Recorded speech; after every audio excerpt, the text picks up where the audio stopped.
16 seasons, 11 teams, and of course a ring there with the Denver Nuggets. Jeff Green joins the show right now. Good morning, Jeff. Good morning. We like petty talk, and I don't even think you're going to have a petty answer to this one, because usually, you know, if you're playing with a team and the team goes on their second round of the playoffs, the Nuggets will probably win again all season long. Do you keep up? Do you root for former teams when they're doing well?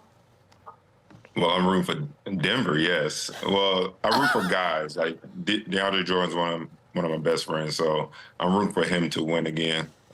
You know, I have kept in contact with those guys, so they do have my support, but I'm just looking for a good playoffs. Yes. Has Dre got you on the vegan tip yet?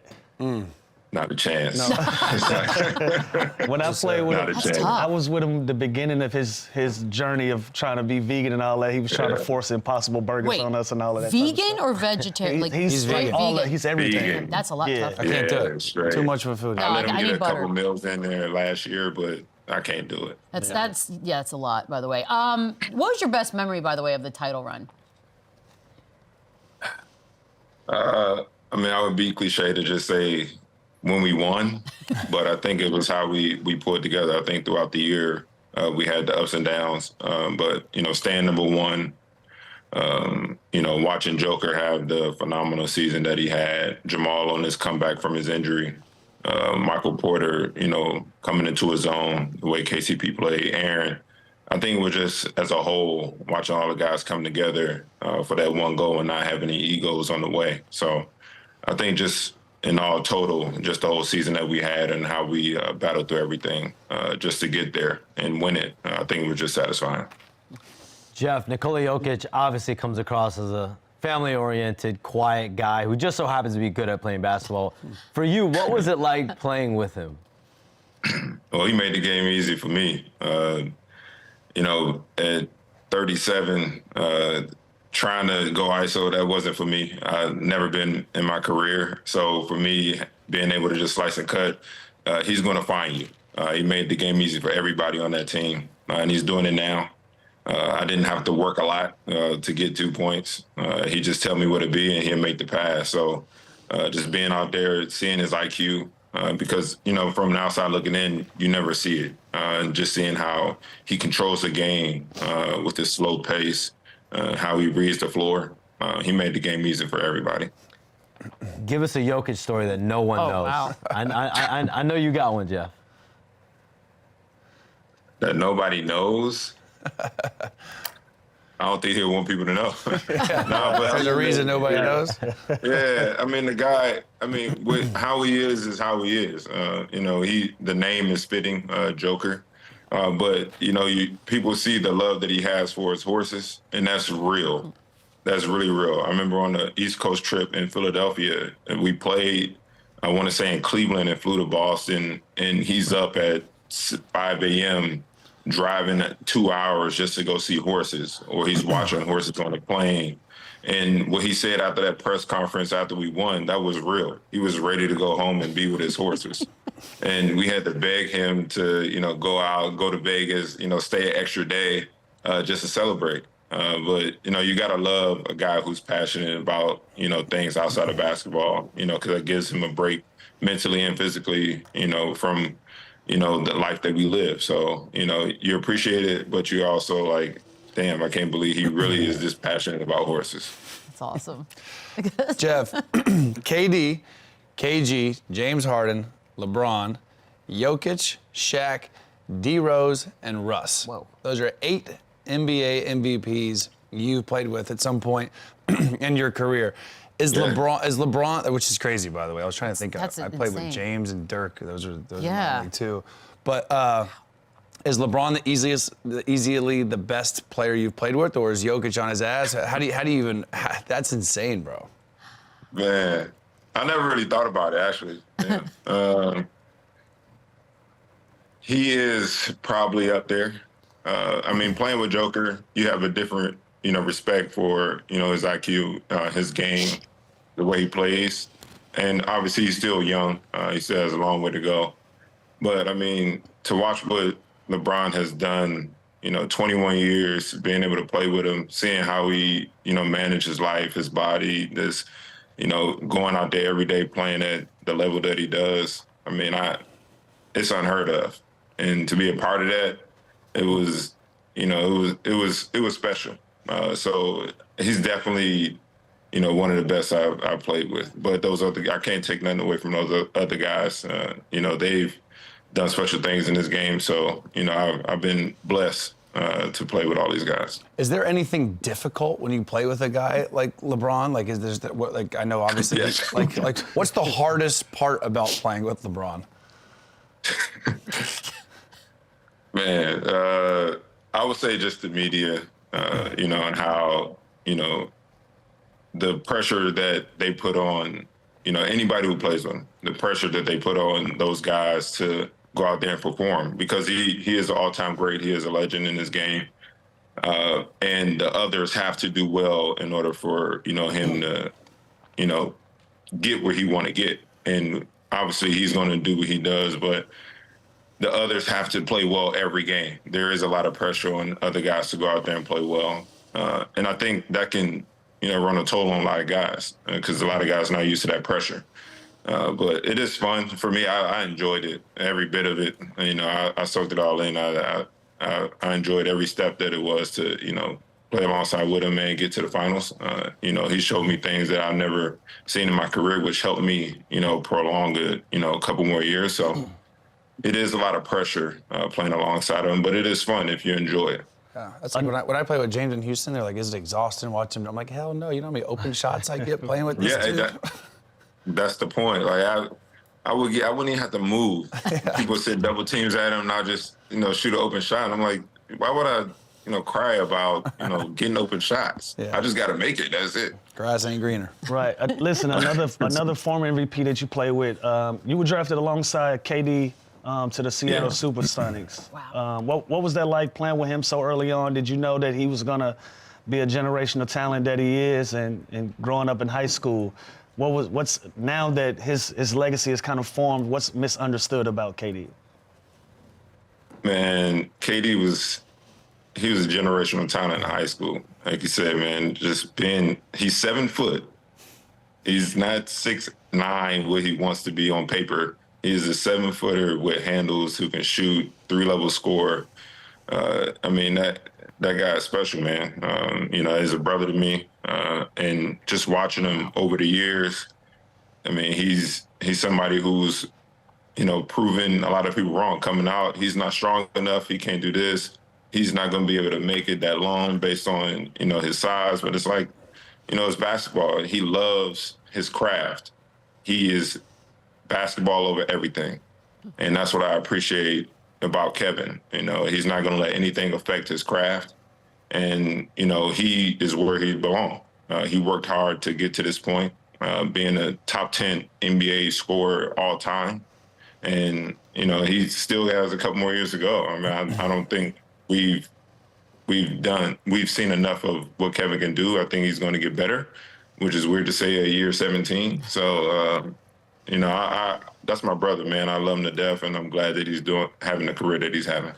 When you hear, so many people want to stick to the whole, well, he chased a ring or he went to this team. When you hear that, what do you think? Does he get too hard a time for that? Yeah, he just wanted to play great basketball. Not saying he didn't get it in OKC. I think, guys want different challenges throughout their career, and that was his path, and he chose that challenge. Granted that he was going to get a lot of criticism for it, he accepted it, and he kept moving, and, he did what he was supposed to do going to that team. I don't knock him for it. That's his path of his career. I'm not going to tell another man what he should do in his career. So, I was happy for him. That's what he wanted. That's what he got. And, we move on from it. Jeff, what was it like playing another great you played with, Russell Westbrook?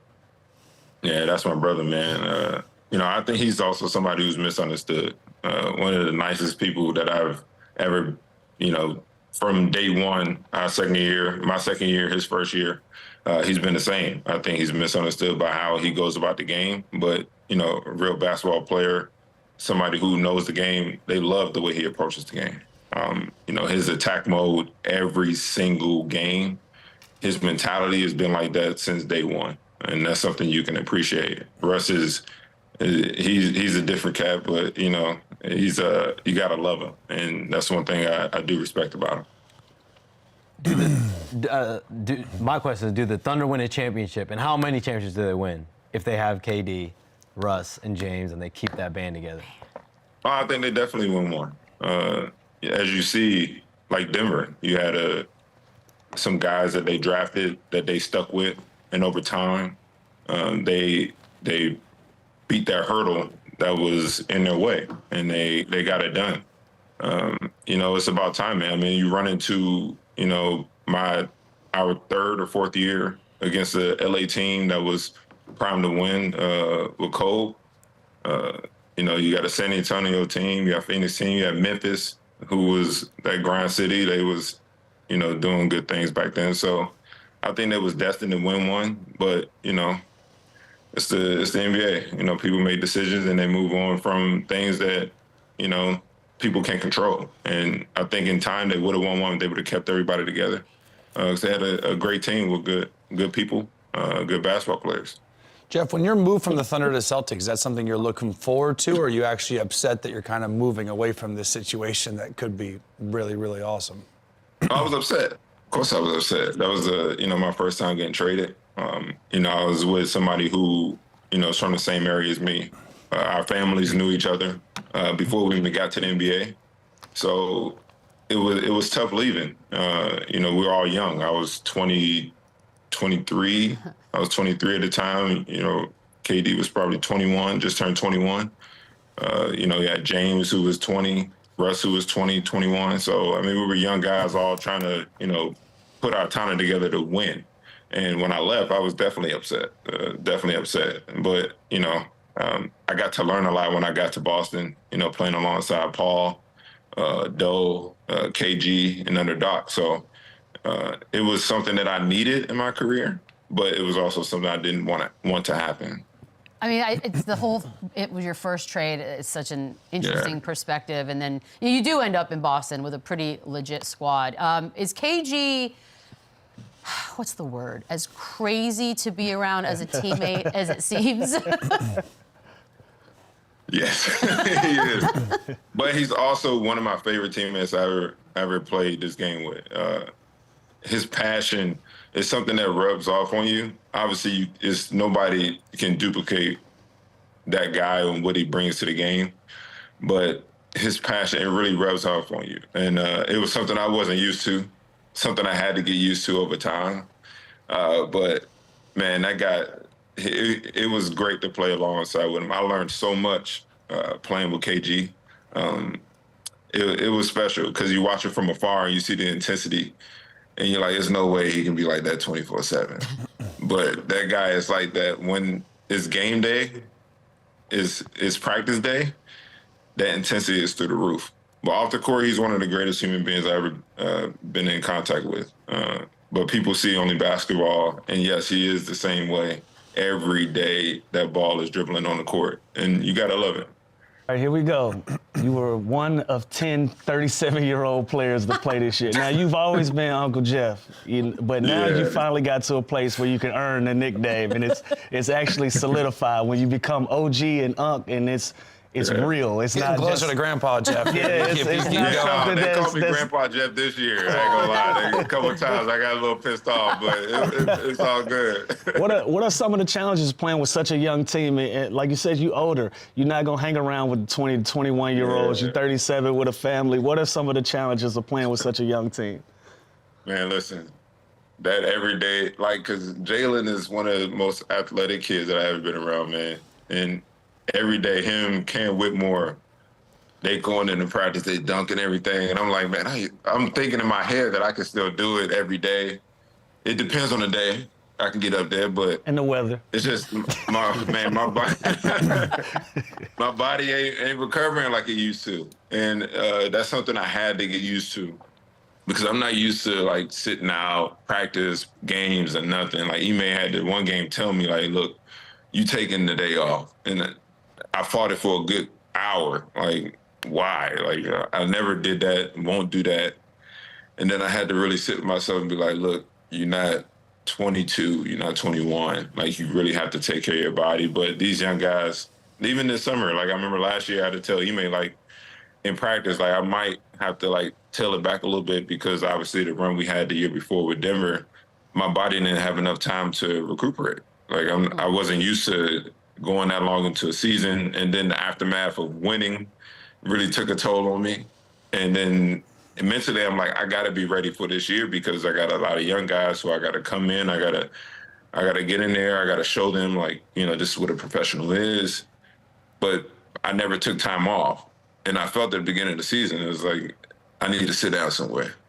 But yeah, these young guys, they really pushed me. But they really gave me energy to, you know, want to go out there and, you know, continue to perform at a high level. And, you know, that's one thing I love about them. They love the game. Jabari, you know, is a true professional. He go in there every day. He works hard. Jalen, Albert, they all work hard. So I had to be that vet to go in there and, you know, be a part of that. But I realized I can't do it at the same intensity like I used to. So it really taught me a lot of what I needed to do at this stage of my career in order to play a couple more years or a year, I don't know. But it really told me that I really had to sit down and really be mindful of, you know, how to take care of my body a little bit more. Listen. I'm 35 and can't even drink 2 days in a row, and you're over here playing back to back. Believe me, it'd take me 2 or 3 days to recover that. Oh my gosh! I understand exactly what you're talking about. It's crazy. I'm hurting right now. I'm about to stand up. Listening to, I'm about to stand up. I'm preparing. Oh, sorry, go ahead, Chandler. Yeah, Jeff, you've had so many insane dunks even this last season. Did you have a favorite career dunk? Because you've had a lot of look at that. Yeah. My goodness. Yeah, a favorite career? That's crazy. That one's At the buzzer? Game winner. Look, I like the left left. hand. I like when you go left. we like the Yeah, left. now I go left a lot because it's easier to jump off my right leg than my left. But I will say my favorite will have to be he's a good friend of mine, Jan Mahimi. It was this one, yes. Right there. Oh, yeah. That you was got probably higher. my favorite. Like just That's left nice. hand. I'm a right-handed guy, so everybody know in the league I love to go right. So for me to go left and dunk off my right and dunk left, it just happened to be on a good friend of mine, and I was back at home, so my family got to see it. So I think that's one that sticks out the most. And another one is when I was with Memphis on Seraphim. I think that was a special one. Now, you said you're a top 5 in-game dunker before. Yes. Who are the other 4 that are ahead of you, and who's the best? I was being nice, you know. I didn't want to brag too much. I wanted to be humble about it. But obviously, you know, you got to throw Vince in there. Another guy who I really loved growing up was Stromile Swift. I thought he was a very powerful dunker. Oh, yeah. I thought He had one of the D bulls. Miles was an amazing in-game dunker. I'm gonna give his credit because we had a long argument about this last year. DeAndre Jordan, you got to throw Blake in there too. Yeah, Lob City. Blake, They kind of go hand in hand. The DeAndre dunk on Brandon Knight, the lob. Yeah, they go hand in hand. Chalk outline I should think still be that's on the court. That's probably top 5 best dunks in NBA history. It changed Brandon Knight's career and It DeAndre changed Jordan's everything. career. Oh, dear. It really did. That's Yeah. depressing hearing it that It way. really did. It is. It's And just B Night, you know, that's the homie. But I always told DJ a lot of his dunks is all oops. Like when None off the dribble. No, he Self-serve. created Yeah, none of them opportunities. You're served on a spoon. But I love all his dunks. But I'm definitely up there. I love I'm a this. very humble guy. I'm not one to brag, but when it I'm in-game the dunks, best. But I'm awesome. I'm up there. I'm up Yes, there. you are. No, that's just We'll true. brag for you. That's just truth telling, Jeff. There's nothing wrong with that. Uncle Jeff, Yeah, we will I mean, continue that, by the way. Not Yeah, I Grandpa. played the Jeff. highlights. I didn't. Yeah, we put a nice We montage expect together. more next year. It was beautiful. We appreciate the time, Jeff. Enjoy the off season. Hopefully, talk soon. Thank you. Thanks, Jeff. Thank you. Y'all We'll be take back. care. The running back.